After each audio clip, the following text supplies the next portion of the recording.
একটি ভাবের প্রকাশ।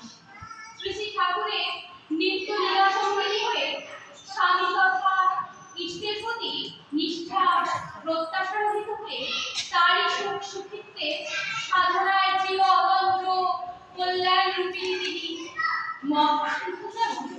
আপন অস্তিত্বে আশ্চর্য সরসতায় মৃত্তিকাকে অবগাত করাচ্ছে।